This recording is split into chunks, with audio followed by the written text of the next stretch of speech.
Hello, noble home dog. Sorry about that slight technical hitch.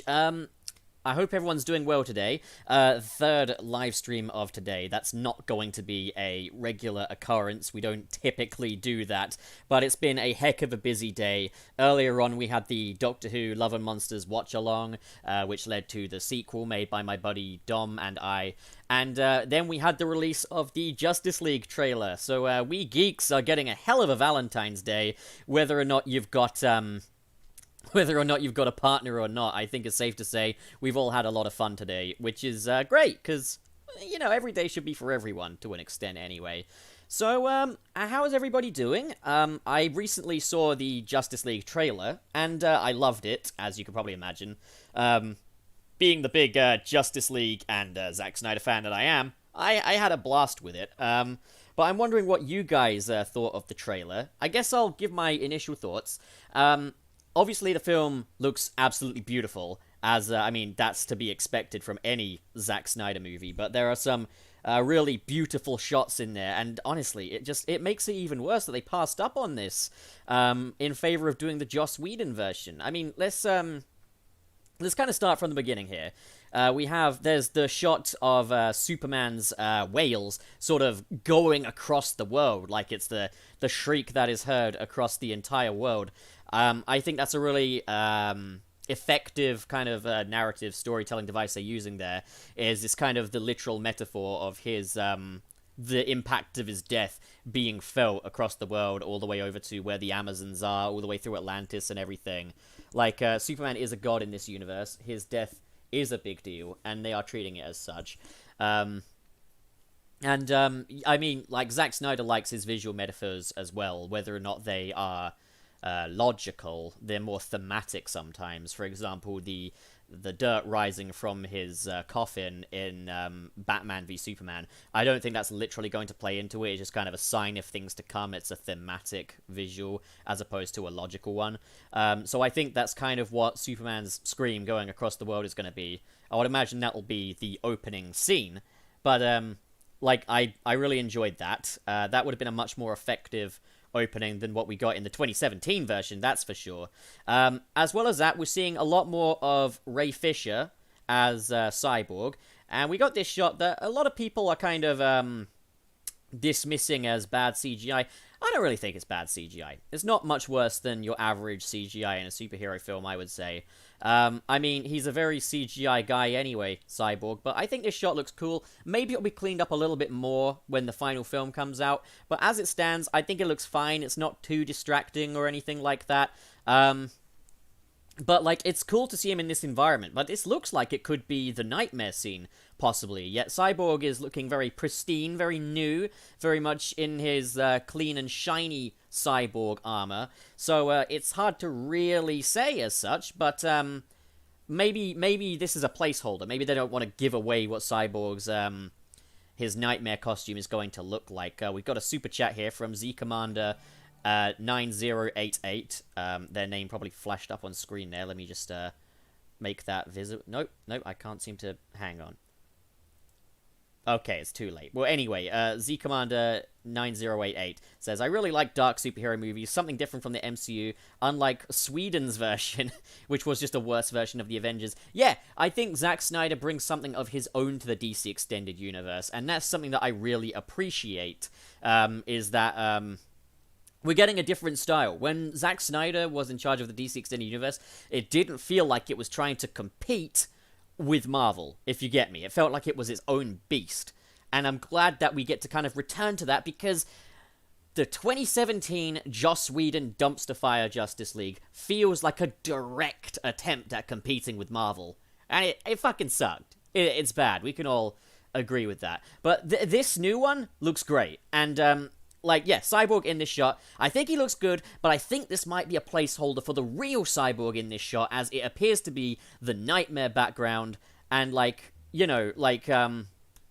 he's not in his nightmare appearance, which we know he's going to get later in the movie, I guess, where he's got, his fully shielded face, and his armor is slightly different. Yeah, no, and as it is, like Valpix here says, it looks better than what Steppenwolf did in the theatrical cut. So I can agree with that. But yeah, great shot there. Really like the way that looks. Let's go through some more imagery, shall we? So, taking that off, we're going to add this image here. Hang on. So we got Steppenwolf approaching some kind of morphing thing on the left here. I'm not sure what that is. But we can see these really tall-looking parademons. Hang on.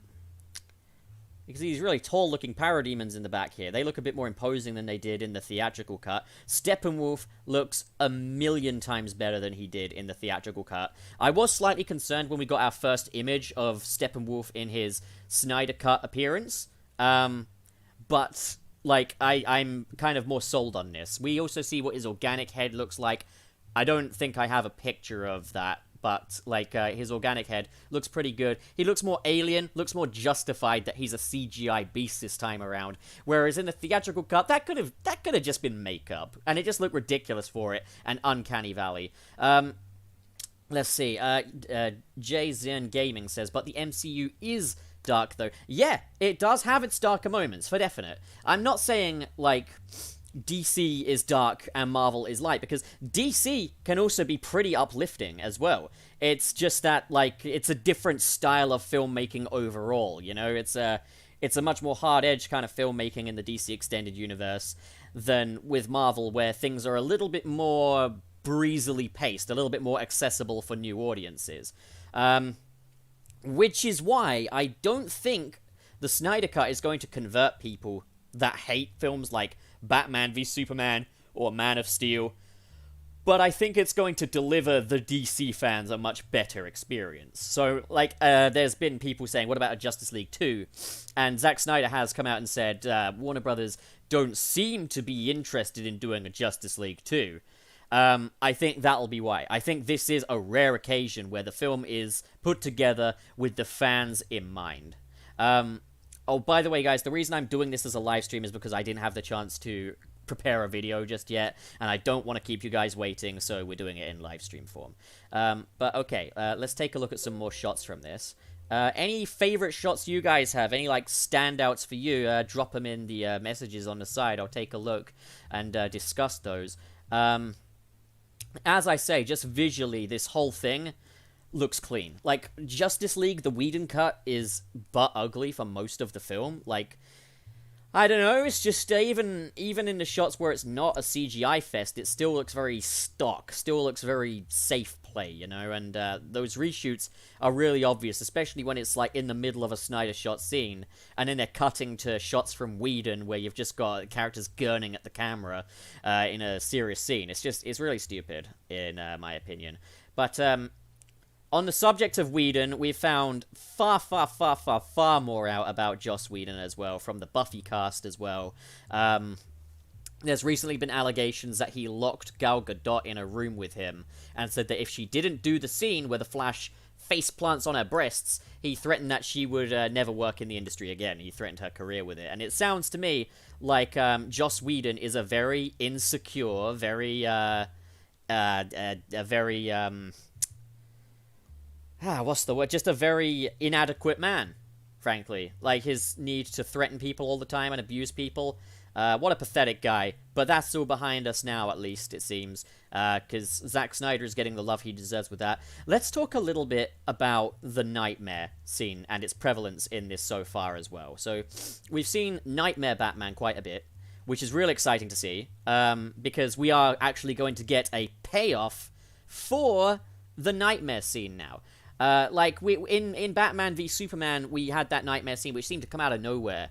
And if we just left it at Whedon's Justice League, we'd never get any explanation for what that was, other than it just being, oh, it's a bad dream. It's a sad, sad time for Ben Affleck's Batman. Here, we finally get to see this payoff of the Nightmare scene. Now, what I think this is there has been a few little bits of retroactive addition to this movie, because this would have been, I think, the second or the third Justice League movie in Zack Snyder's originally proposed trilogy.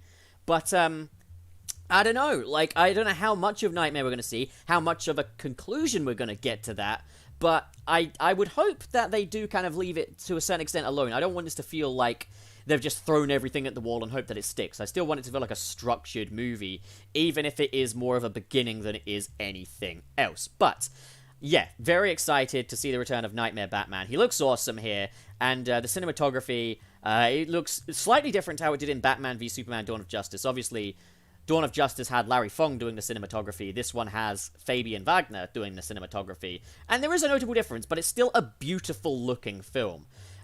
So, okay, let's move that away. Now, obviously, there is the certain cameo at the end of the trailer from a certain someone who does indeed live in a society.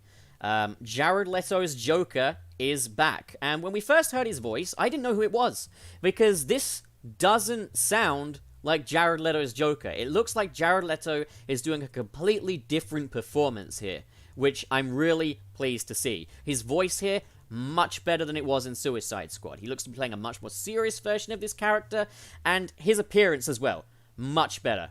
Big step up. I don't know if it's going to be the perfect Joker. I don't know if it's going to be my ideal Joker, but it's better. It's much, much, much, much, much, much, much better. Obviously, yes, he says the line. He says, "We live in a society." I've seen some folks on Twitter complaining about that. I've seen some folks saying, did they really just, in all honesty, say, "We live in a society"? How tone-deaf is that? I think the reason of the inclusion of that line is tongue-in-cheek. It is. But they've made it work. They've made it work within context. And I think that's really funny. And as a meme guy, I do like that. As long as the Joker's character doesn't pivot entirely on society is to blame, like Joker 2019, I'm game.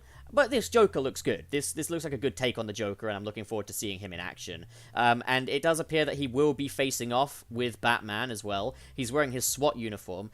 Zack Snyder himself has teased that Jared Leto's Joker will be getting 3 different appearances in this movie. So he'll have a different outfit. I think there's going to be like an Arkham Asylum uniform. There's going to be that sort of butchery outfit that he has in the leaked images. Well, not leaked, but the released images. And then there's going to be the SWAT cop outfit. So I think we've seen 2 of the 3 Jared Leto Joker appearances. And that's like one of the main things that was an addition for this. We know that there's only a few minutes of new footage in this, the rest being used from what they had existing. And Jared Leto's Joker takes up a lot of that. So that's going to be one of the main additions. And I feel better about that, to be honest. Like, I don't like the idea that this is no longer the vision it once was, and that they've just thrown everything at the wall. This looks like it is still going to be that, but with the inclusion of the Jared Leto Joker. It would be hilarious if that was the main reason why Zack Snyder brought him back. He was like, I want to see Jared Leto say, "We live in a society." That would be crazy. But yeah, no, lots of fun there. Excited to see it. Excited to see Jared Leto's Joker get more the treatment that the actor seems to deserve in this role. Let's get another screenshot up and talk about that. So here, it's a bit too big. Let's shrink that. We've got Darkseid with Granny Goodness and Darkseid making his way down this big aisle, and my god, you can always just rely on a Zack Snyder movie to be gorgeous looking, because look at this. Look at how much better this looks visually. This looks amazing. This looks so good. Like, so I don't think that Darkseid is going to have a massive role in this movie. I think we're going to see him in the flashback. I think we might get this scene here of maybe him and Steppenwolf and stuff planning their assault on planet Earth. And then I think there's the ending. I think we'll see a brief bit of Darkseid at the ending. Zack Snyder has kind of discussed that. Like the idea that they're going to see Darkseid through a boom tube, and it's going to be more that the danger is kept at bay than so much it being completely defeated altogether. But yeah, this looks exciting. We'll get another image of this up as well, just to analyze Darkseid's design a little bit more, because we do have a better look at him. And here it is. Hang on, let's just embiggen that. There we go, and he looks great. Like, when I first saw the first look at Darkseid, I was a little worried that we were falling into the grey CGI villain thing. But Darkseid looks fantastic here. He definitely looks very realistic. He looks like I could reach out and touch him, and that's good. Granny Goodness on the right there, big surprise to see her. And then on the left we got Darkseid, who I must admit, I'm hoping that is unfinished CGI, because look at this here. He looks a little bit previs there. I'm not sure. I mean, the thing is, a lot of the CGI here is done in retrospect with just a little additional bonus. Just a teensy little additional bonus. So, I mean, it's a lot of money thinking about it, objectively speaking, but, like, for a film, the additional budget that this had is pretty small. There's not much there for this. So I think if this stuff was originally previs and they properly rendered it out, there was a lot of work to do in a short amount of time with a very little amount of money. So I wouldn't expect the CGI to be perfect in this. Although, it does look like a lot of effort and heart has been poured into this, so we'll have to see. But yes, Darkseid looks fantastic. The other image we had of Darkseid was when he was in his Uxas form. And that's where he's a bit smaller. He's not got his blue vest on. But this looks like straight out of a comic as well. So, yeah. Sold on how Darkseid is looking. Let's get another image. So, right, something that really struck me in this trailer was the parallels between this and Man of Steel, where we've got Jonathan Kent sort of narration saying, you know, you'll find your place, you're here for a reason, and we've got Superman in the black suit. It looks like we're getting kind of a spiritual sequel to the flight scene from Man of Steel, as you can see all the stones and stuff lifting around his hand. Yeah, no, like, Flight 2, color me excited, because Flight was probably one of my favorite scenes in Man of Steel, in the DCEU full stop, to be honest. And it's nice to see that kind of being reprised here. This still looks great. I love the way Superman's black suit is looking as well. Really clean, really just very simple. And, yeah, let's get another look at that as well, while we're here. Look at that. Look at that. Doesn't that just look fantastic? Just how clean that white S on his chest looks. And I love the grading here and everything as well. Like, people say that these movies are dark looking. And okay, this shot, sure, but they made use of it really well. I love the color work here. And that's another thing. I can't see myself really watching the black and white version of it. At least not the first time anyway, because I love the color work in this trailer. This trailer is just gorgeous. It's a sight to behold. Just, wow, honestly. It looks bigger, more event status. What can I say, really? Let's move that. Let's look at another image. So this here, if it does kind of move in the same order as the Whedon version, which I don't know, maybe it will, maybe it won't. This is probably from the final battle, where Cyborg is pulling apart the mother boxes. I don't know if that is going to be the final battle, or if maybe that takes place earlier on, because this is a full 4-hour movie now, as opposed to the 2-hour runtime of the original. But, like, yeah, no, so whether or not that's the final battle this time around, can't say for sure, but it looks nicer visually already, helped by the fact that there's not red everywhere. That also helps. So, yes, let's take that off.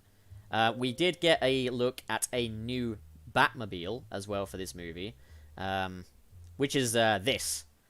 Oh boy, that's a big image. But, okay, so we can see Batman there. Appears to be able to move his neck, or at least move it upwards. But, looking at the whole thing here, this appears to be the Batmobile from The Dark Knight Returns, where it's got this long, trunky neck to it, and, it's, hang on, let me just move that. It's this tank, this battle tank kind of thing. Now, I've always said, not massive on the tank Batmobiles. I do prefer when it's a car, but this is a special occasion. This is a special use thing. And, clear inspiration, Frank Miller. Obviously, Zack Snyder loves his Frank Miller, obviously. But, again, it looks great. It looks imposing. I don't know when this takes place. But here's my question. Is this part of a reshoot, or was this cut from the film? Because, like, why would you get rid of this? Why would you get rid of this in the Whedon cut? That's nuts. That is nuts. Why would you get rid of that? Oh my goodness. Like, the more I see of this, Like, because we understand that only a few minutes of this is going to be new footage. Only a few minutes. Why would you cut this? Who do you think wouldn't want to see this? This looks amazing, look at it! Sorry, this is driving me nuts to just think they cut all this. Like, that's treason. That's mad. Getting rid of that anyway. What else have we got? We're seeing a bit more of Ray Fisher in his normal, everyday clothes. I don't know what the story behind this is. It looks like it's kind of a dream, or maybe it's going to be more of a metaphorical visual. We know that Zack Snyder is known for that. There was a rumor a little while back, well, I say a little while back, before the original 2017 Justice League released. There was this rumor that Cyborg would have kind of an incognito mode and would be able to look human, but I think that would defeat quite a bit of the character, and that might be a bit like that rumor that Wonder Woman was going to be Kryptonian in Batman v Superman: Dawn of Justice. So again, we don't have certainty on that, but still, Ray Fisher is supposed to be the heart of this movie, and it very much looks like, you know, we're going to actually get to see that performance properly. As it stands, like, as far as the Whedon version goes, I thought Cyborg was one of the better aspects of that, partially thanks to Ray Fisher's performance as well. So, yeah, no, I'm looking forward to seeing the full thing of that.